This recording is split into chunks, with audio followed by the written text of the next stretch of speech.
Hey, what's up, you guys? I'm Marlon, and this is my wife, Joelle.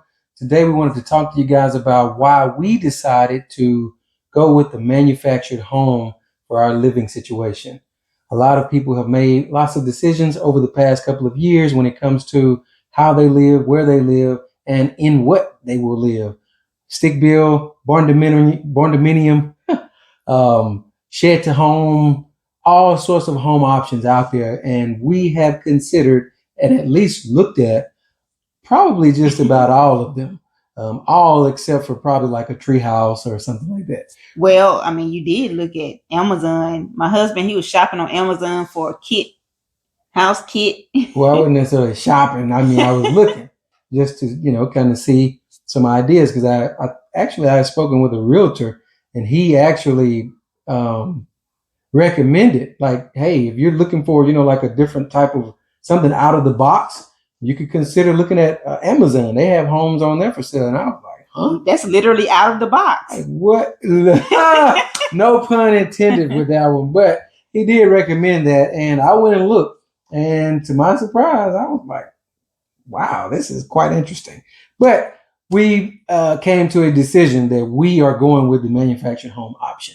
And we're going to give you probably three top reasons why, and then we'll go into a few other things right after that. Number one, which kind of entails a few different things, but number one being the market and prices, which would include like inflation, mortgage rates, and that type of thing. So unless you've been living under a rock, I mean, the prices of things have gone up. I think over maybe the past 6 to 8 months, there have been some things that have kind of changed a little bit. And we know recently there's been a drop in the mortgage rates by the Fed. And it's probably not quite, I mean, it's something that it's enough to where it make a little bit of a difference, but not a huge difference. The rates that we had, 5, 10 years ago, we may never see those again. We might, but I don't think it's likely. Which 2.5%, 3%, 3.5% rates, which I think we were under 4% with our previous mortgage. So we had a really low rate. Let's get into these reasons today, because I could keep going on and on about the rates and looking at those different things. But number one, as I mentioned, is market prices, including inflation. Average home price right now in America is around $440,000. And if you're looking at with a rate of, I think the last time I looked, probably anywhere between 5.5%, maybe up to 8%, maybe even higher, depending on your credit score and other factors. That's pretty steep. $440,000 average. That means you got some higher and you've got some lower, but for that to be an average price in America, that's a lot. So one reason that we chose the manufactured home route, it's more affordable. So you're spending less money for living space, which leads me to number two, which is you basically can have more space for the amount of money that you spend. In a manufactured home, you can get a bigger home obviously for a lower price, because it's something that's manufactured. It's built in a factory and then, it's driven to your property versus being built on your property. And some of the products or some of the actual things that they use to build a home won't have quite the standard, or not necessarily the standard, but quite the quality. Now they do have, the laws changed recently. Well, I won't say recently, but a little while ago, to where, they raised the bar to where they had to be built to a certain standard. So thankfully that was done. So you may still have some that don't quite do that, but they do have a standard to which they have to reach building the manufactured homes. So more space for the amount of money you spend. Also, not just the space, but also the specs.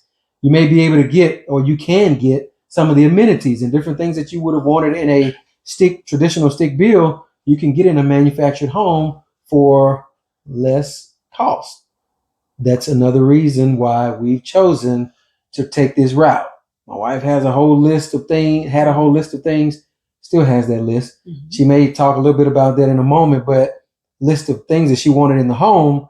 And if we looked at some stick built homes and with all those things in them, those prices wasn't quite what we wanted to spend. But y'all, it wasn't even that. Like, so we did meet with more than one contractor, and so the last one we had him, put all of those things in it, and we got the price. And then even taking those things out, it was still above what we wanted to, what we felt comfortable with spending.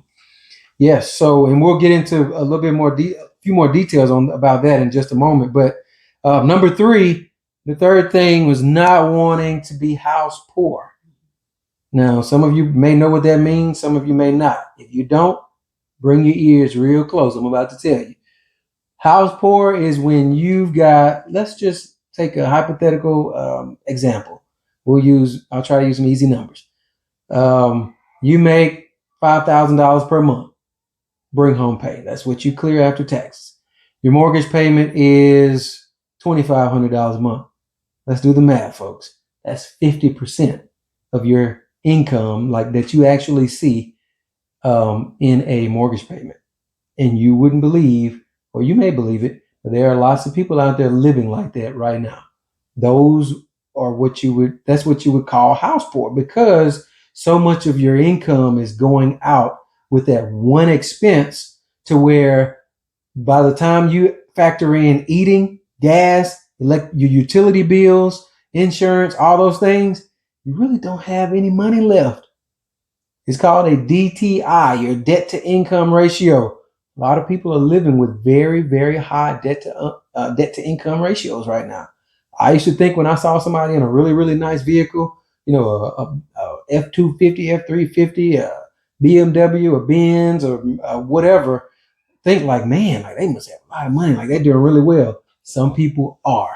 Yeah. I'm not saying that there aren't people out there that are driving these vehicles like that and they can't afford them. Some people can. But and let's talk about affording. What does affording mean? Well, when I would say affording, I'm saying like they paid for them, not that they necessarily have huge monthly payments on them.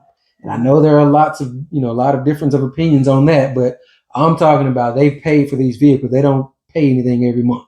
They pay cash for it, or maybe they financed it and they paid it off rather quickly. They own it. Yes, they own it. Nobody can take it from them if they miss a payment. I was just about to say, can't nobody come and pick it up, because you're 30 days, 60 days behind on your payment. They own it. So there are people out there like that, but a lot of people are living above their means. Not just above their means. Even if you're living at your means, you're still in a dangerous place, because if you miss one paycheck, if your job decides, or not that long ago, we had this whole what was it? Something happened with this company. They tried to do an software update, and it shut down like the internet and stuff for a while. If your job did that, think about it. If your job shut down, you didn't get paid a week later than you should have gotten paid. Could you make it? A lot of people, the average American, cannot, because they don't have money set aside and because they're living above or at their means. The American dream. Yes, the so-called American dream. We just gave you 3 reasons on why. I mean, there are other things, but these are 3 of the top reasons why we've chosen to go the manufactured route. Market and prices, more space for the amount of money spent, space and specs, and not wanting to be house poor. I mean, you may have other reasons. What are some reasons why maybe you've chosen to live in a manufactured home? Or maybe you chose to downgrade in a traditional home to a smaller traditional home. What are some reasons? What are some things that help you decide that? Leave some of those things in the comment section. Mm-hmm. And y'all, this has been a journey for us, and you're going to always get opinions when you make a decision. Whether you're single, whether you're married, you're going to get opinions from different people when you make a decision on things, and you're never going to please anybody. I mean, well, everybody. You're never going to please every single body, and so what? Every single body. Every single body. So I want to encourage y'all to when you pray about something and you're seeking God for something, and you feel led and you feel at peace about going a certain route, go to that route in peace and keep your peace, and don't allow people to steal that peace from you, because sometimes you can be at peace about something and then somebody will come and give an opinion and it can totally just rob your peace if you let it. That's the thing. If you let it, you have to have confidence in what God has told you and walk in that, because you can literally cause yourself to kind of go in circles and then prolong the time. That's what I've learned in this journey. You can prolong the time by, you can be your own worst enemy with your thoughts and doubts, and just, I'm a researcher. I research a lot. I look at all the reviews. I mean, if I want to find something out about something, especially a big investment like this, like, I'm going to find it out. And so that's me. I look at the reviews, and I've seen with a lot of these manufactured home companies, a lot of them don't have the best reviews.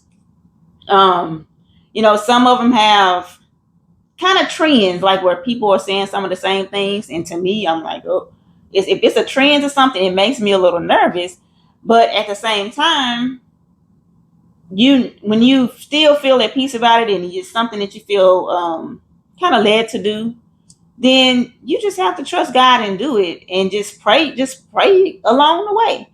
And so my husband is a little different in that way. I mean, I think he looks at the reviews, but he also says that we need to get our own experience with things. And I'm like, woo. No, that doesn't mean that you don't take into consideration what other people have experienced.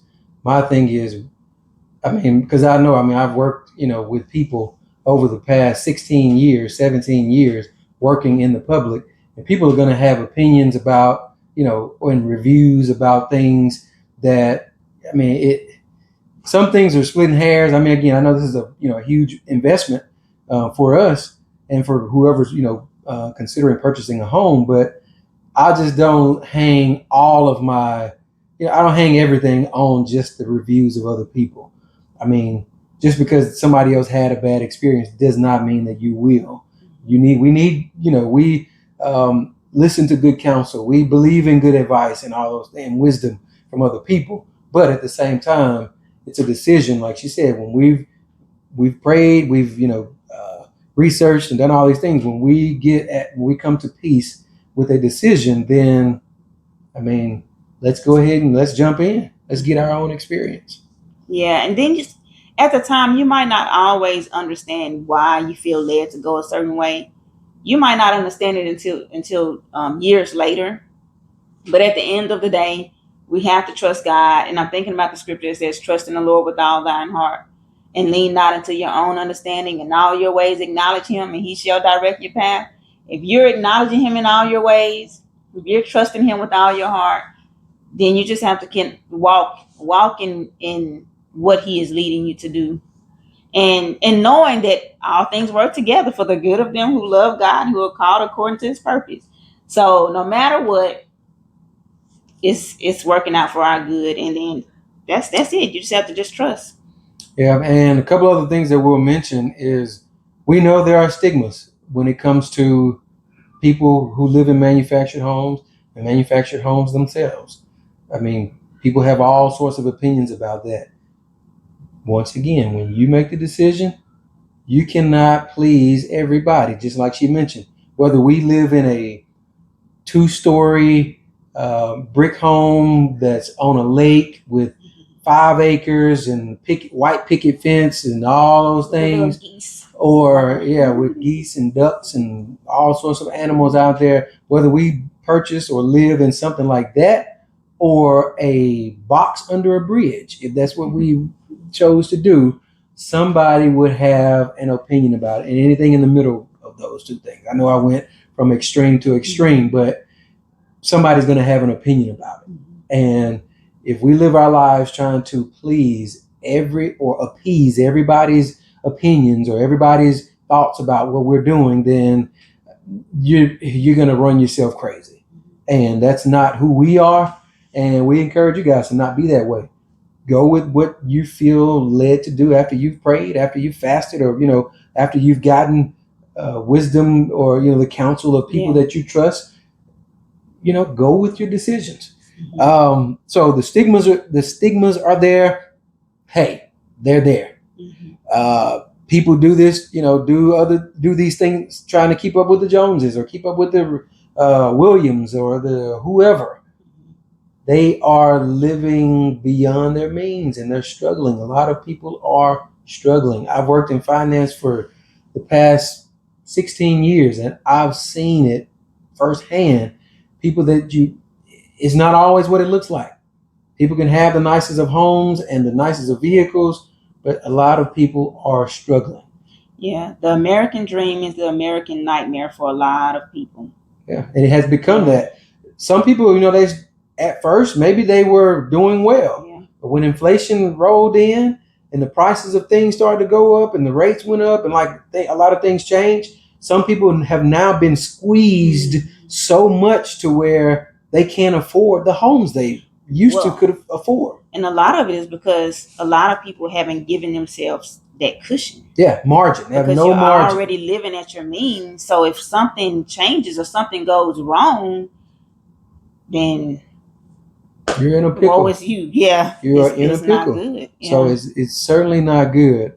So roll with your decisions in spite of the opinions of other people.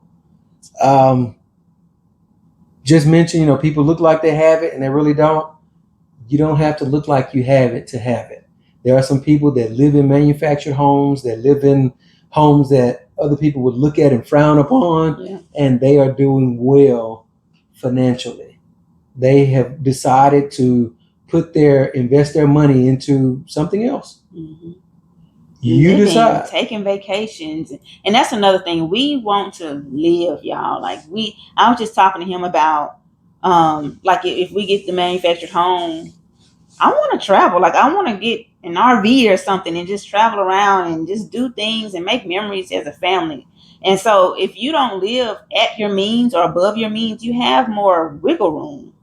And you really that's real freedom. It's real freedom to live debt free and live below your means. It might not feel like it, but it really is. It's freeing because you can do more and you don't feel like, oh goodness, if I miss a check, I might lose my car or my house. That's not freedom. That's bondage. Yeah. And we don't want that. And we want to be wise with the finances that God has given us. And so that's how we got to this decision. That's how we got here, y'all. It's not about appeasing or trying to please other people and wanting to be perceived among your colleagues and your peers a certain way. It's about what is best for you and your family. In the grand scheme of things, y'all, all of this is temporary anyway.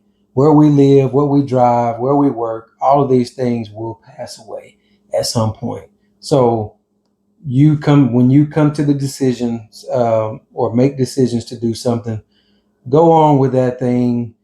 This is where we are. I've never been a person that was easily persuaded by other people's opinions or other people's thoughts about me or what I did. So along with the stigmas and the opinions about manufactured homes and, other things that we do as a family that's different from a lot of things that other people do that people look at, may look at funny. I don't care about that. Okay. So that doesn't mean that we don't take advice from other people and we can't, nobody can speak into our lives. It just means that when we've decided to do something after we've prayed and, we've saw God about it and we've talked about it and agreed upon that thing, we're not allowing what anybody else thinks or what anybody else says to interfere with that. That's just how, that's what we've built. That's who we are as a couple and as a family. Yeah. And then we have to steward what God gives us financially, and any other areas of ministry. We have to steward what God gives us and be led in how he wants us to be led. And so yeah, we cannot live according to other people's opinions and how their lives look, because people look at their lives and they think your life is supposed to look like theirs, and it's just not. That's not it. Like, our lives are our lives for a reason, and God has us where He has us for a reason. And so, yeah, we're thankful to be in this place. And I'm just thankful that we've come to a decision on what we're going to do, and it's something that we both feel at peace about. And so, y'all continue to follow us along on this journey, because I'm going to be so excited to see our home roll down the driveway. What? Hey, it's mobile at that point. It's still a mobile home. It's being mobilized to where it's going to be anchored down to. So I'm going to be so excited to see our home roll down the driveway. What? Well, you tickled. Well, it's kind of funny, but yes, I am looking forward to it. I know I'm probably going to be emotional and crying and just so thankful. So, all right, y'all. That's it. That's why we have chosen the manufactured home route. Until next time, y'all be blessed.